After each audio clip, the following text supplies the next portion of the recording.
Hello, hello. You know the drill. It's a nighttime session. And so, here on the JJ Think Tank, I've got another short story to read out to you. Written by the genius Howard Phillips Lovecraft.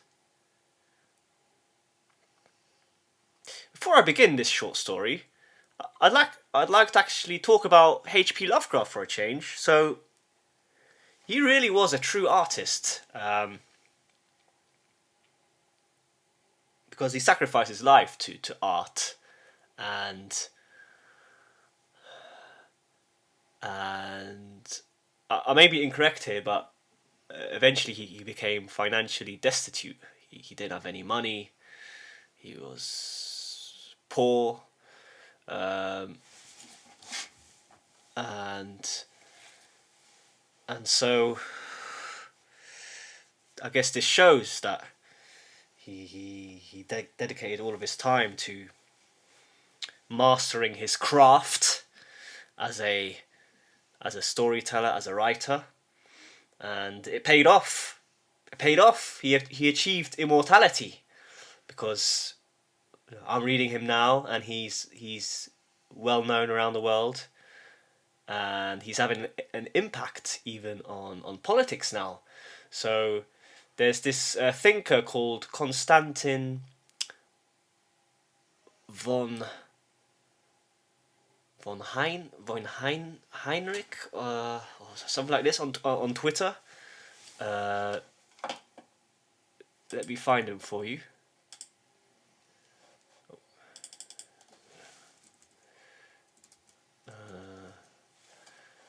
Konstantin.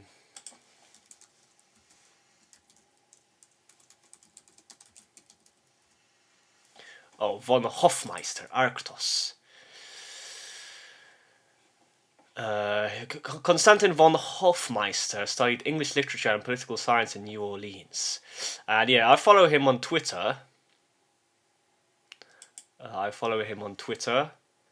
And he talks about Lovecraft and civilization. So, because I think Lovecraft also wrote some non-fiction as well. And so, the fact that he's talking about him now, and I'm talking about Lovecraft, he's achieved worldwide fame since his death, means that his gamble paid off. His gamble paid off because I think initially Lovecraft was born into a wealthy family.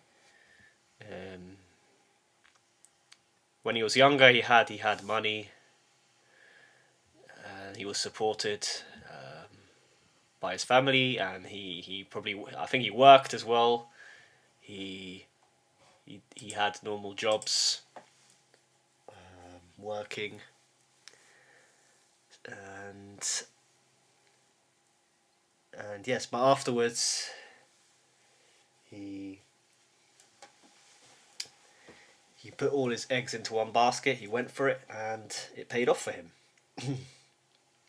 But anyway, I want to read this short story to you, and this is called The White Ship.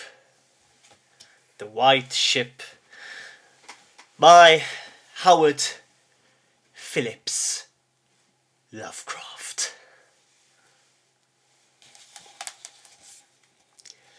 I am Basil Elton, keeper of the North Point light that my father and grandfather kept before me.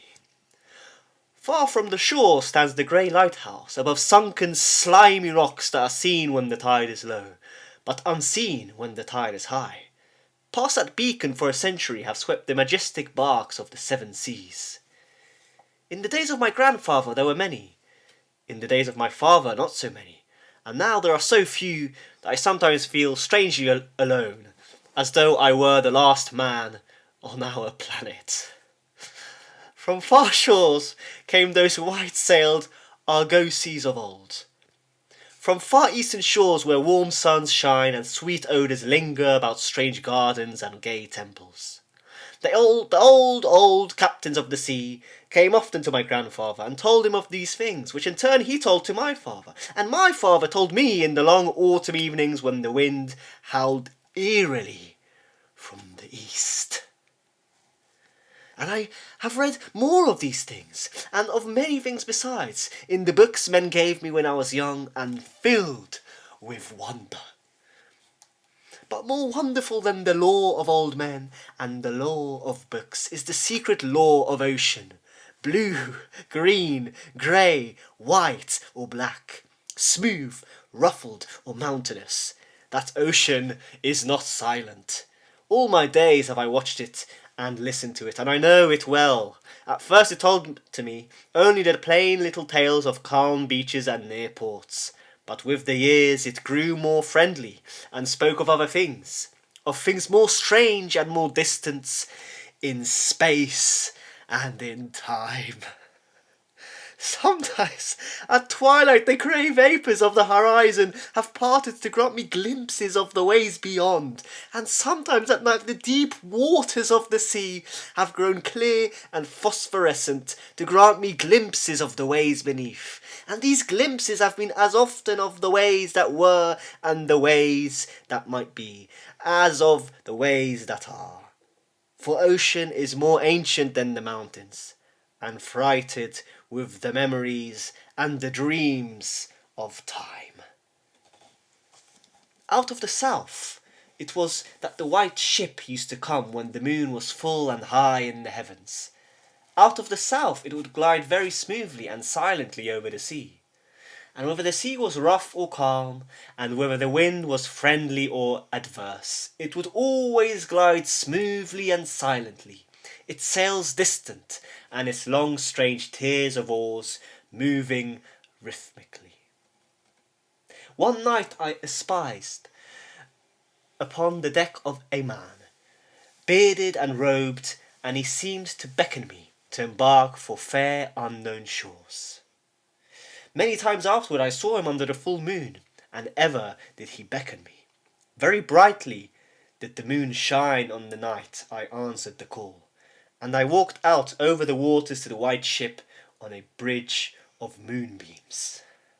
The man who had beckoned now spoke a welcome to me in a soft language I seemed to know well, and the hours were filled with soft songs of the oarsmen as we glided away into a mysterious south, golden with the glow of that full, mellow moon. And when the day dawned, rosy and effulgent, I beheld the green shore of far lands, bright and beautiful, and to me, unknown. Up from the sea rose lordly terraces of verdure, tree-studded and showing here and there the gleaming white roofs and colonnades of strange temples. As we drew nearer the green shore, the bearded man told me of that land, the land of Zar, where dwell all the dreams and thoughts of beauty that come to men once and then are forgotten. And when I looked upon the terraces again, I saw that what he said was true, for among the sights before me were many things I had once seen through the mists beyond the horizon and in the phosphorescent depths of ocean. There too were forms and fantasies more splendid than any I had ever known, the visions of young poets who died in want before the world could learn of what they had seen and dreamed. But we did not set foot upon the sloping meadows of Zar, for it is told that he who treads them may never more return to his native shore. As the white ship sailed silently away from the templed terraces of Zar, we beheld on the distant horizon ahead the spires of a mighty city, and the bearded man said to me, "This is Thalarion, this city of 1,000 wonders, wherein reside all those mysteries that man has striven in vain to fathom."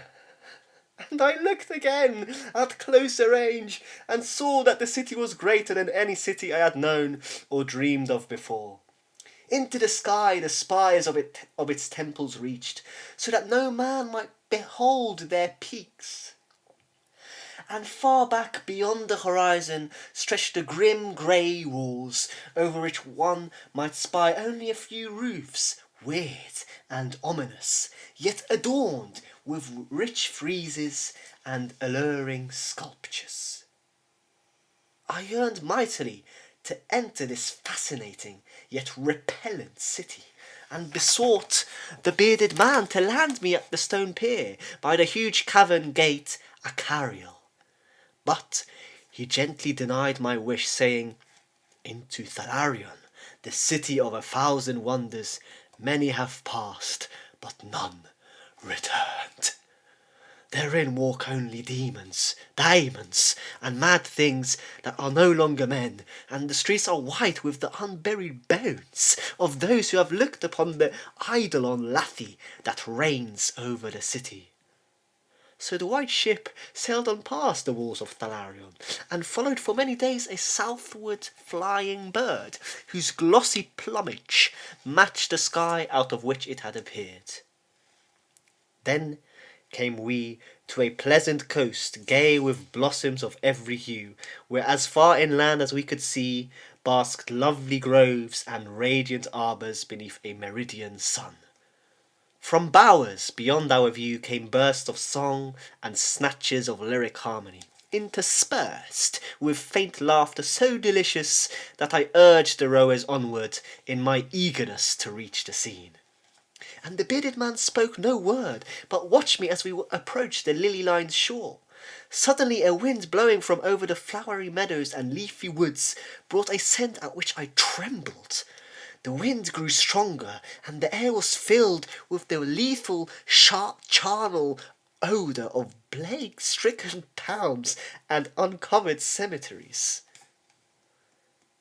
And as we sailed madly away from that damnable coast, the bearded man spoke at last, saying, "This is Xura, the land of pleasures unattained." So once more the white ship followed the bird of heaven over warm, blessed seas, fanned by caressing aromatic breezes. Day after day, and night after night did we sail, and when the moon was full, we would listen to soft songs of the oarsmen, sweet as on that distant night when we sailed away from my far native land. And it was by moonlight that we anchored at last in the harbour of Sona Nil, which is guarded by twin headlands of crystal that rise from the sea and meet in a resplendent arch. This is the land of fancy, and we walked to the verdant shore upon a golden bridge of moonbeams. Moonbeams. I love those moonbeams. In the land of Sona Nil there is neither time nor space, neither suffering nor death. And there I dwelt for many eons. Green are the groves and pastures, bright and fragrant the flowers, blue and musical the streams, clear and cool the fountains, and stately and gorgeous the temples, castles, and cities of Sona Nil. Of that land there is no bound, for beyond each vista of beauty rises another, more beautiful. Over the countryside and amidst the splendour of cities rove at will the happy folk, of whom all are gifted with unmarred grace and unalloyed happiness. For the eons that I dwelt there, I wandered blissfully through gardens where quaint pagodas peep from pleasing clumps of bushes, and where the white walks are bordered with delicate blossoms. I climbed gentle hills from whose summits I could see entrancing panoramas of loveliness, with steepled towns nestling in verdant valleys, and with the golden domes of gigantic cities glittering on the infinitely distant horizon. And I viewed by moonlight the sparkling sea, the crystal headlands, and the placid harbour wherein lay anchored the white ship. It was against the full moon one night in the immemorial year of Tharp, that I saw outlined the beckoning form of the celestial bird, and felt the first stirrings of unrest. Then I spoke with the bearded man, and told him of my new yearning to depart for remote Cathuria, which no man hath seen, but which all believe to lie beyond the basalt pillars of the west. 'Tis the land of hope, and in it shine the perfect ideals of all that we know elsewhere, or at least so men relate. But the bearded man said to me, beware of those perilous seas, wherein men say Cathuria lies. In Sonanil there is no pain nor death, but who can tell what lies beyond the basalt pillars of the west? Natheless, at the next full moon, I boarded the white ship, and with the reluctant bearded man left the happy harbour for untravelled seas.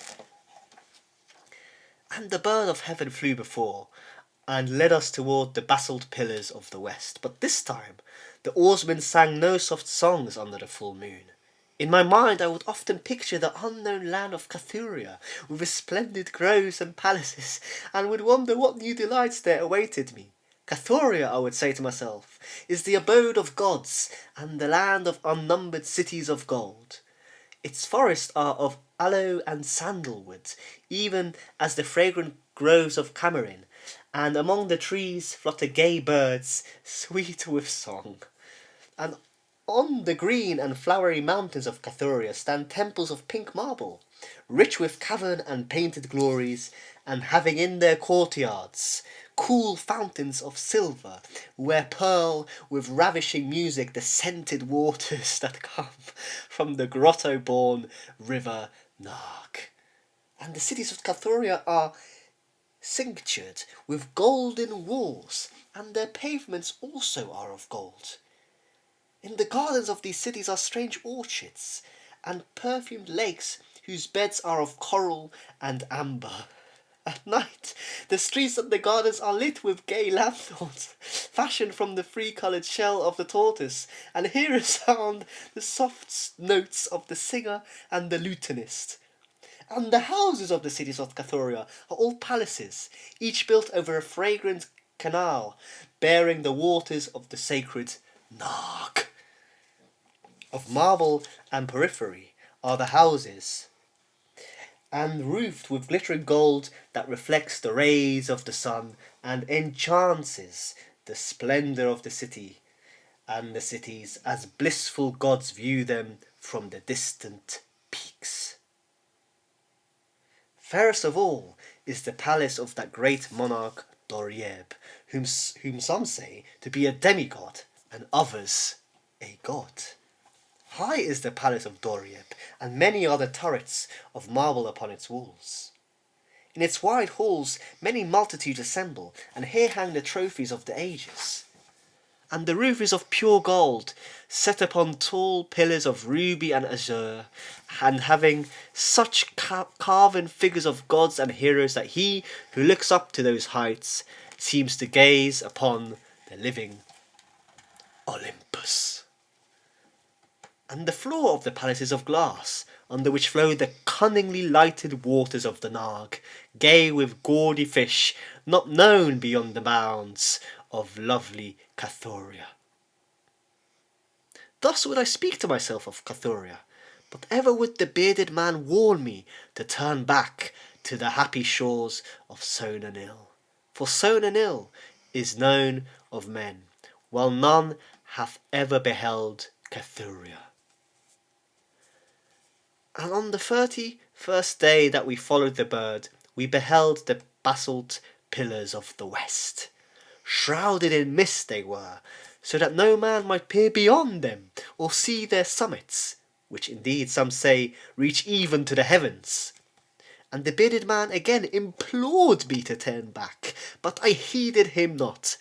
For from the mists beyond the basalt pillars I fancied there came the notes of singer and lutenist, sweeter than the sweetest songs of Sonanil, and sounding mine own praises, the praises of me, who had voyaged far under the full moon, and dwelt in the land of fancy. So to the sound of melody the white ship sailed into the mist, betwixt the basalt pillars of the west. And then the music ceased, and the mist lifted.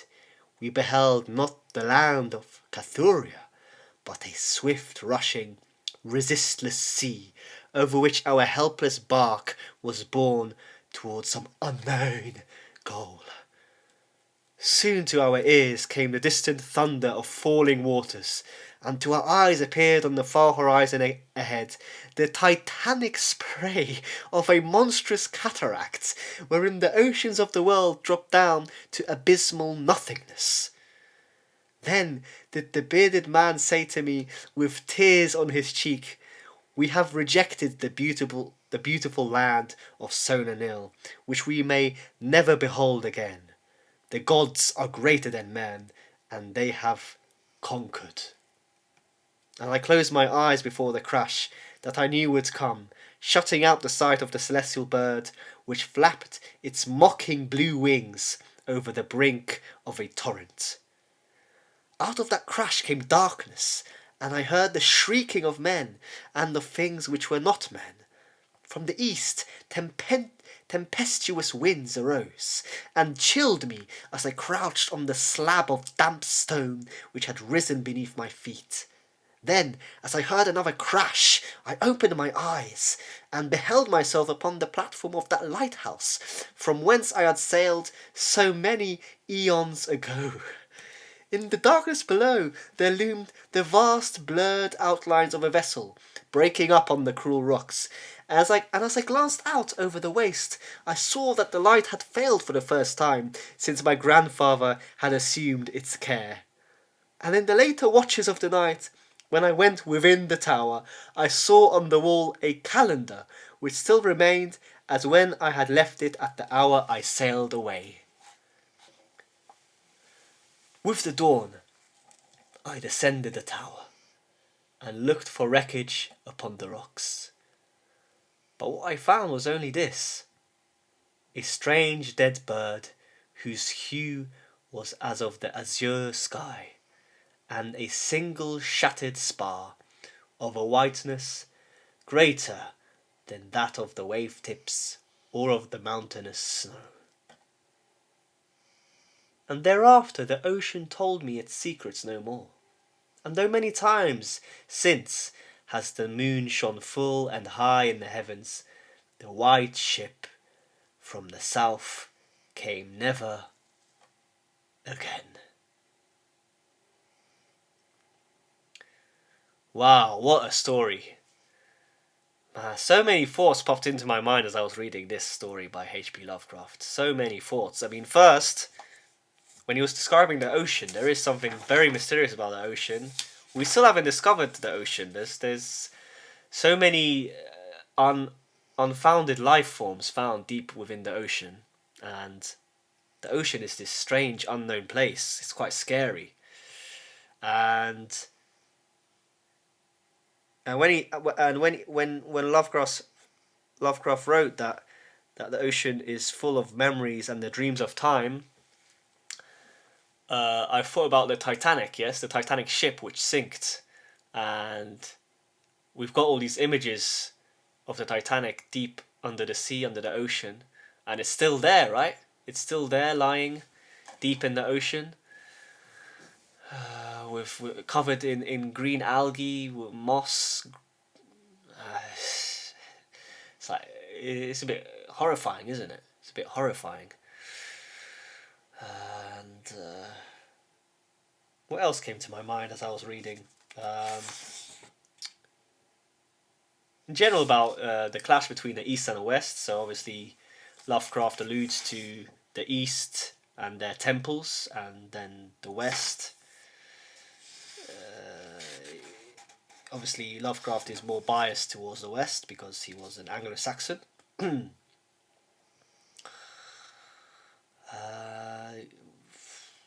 Yes, what else did I think of? Oh, I remember now. About the lighthouse. So this was a strange thought for me because when I was a small child, I received a present from my father. I think when I turned 10 years old, he gave me a beautiful present of a of a picture. It's not a picture. It's an image of a man standing in a lighthouse just outside the door. In a lighthouse, on a lighthouse. I don't know which preposition to use here, but he's standing in a lighthouse just outside the door, and around him, we can see the enveloping sea. The sea is starting to surround the lighthouse, and the lighthouse is about to sink underneath the sea and the ocean. And this thought came into my mind as I was reading this short story by Lovecraft.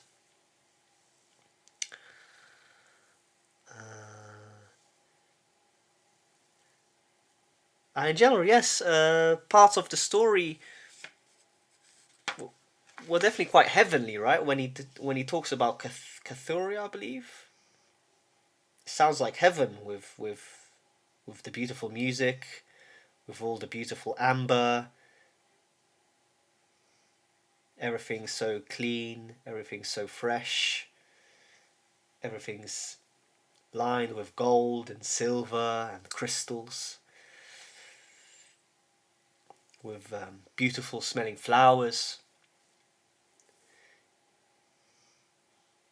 beautiful perfumes. So this as well made an impact on me as I was reading.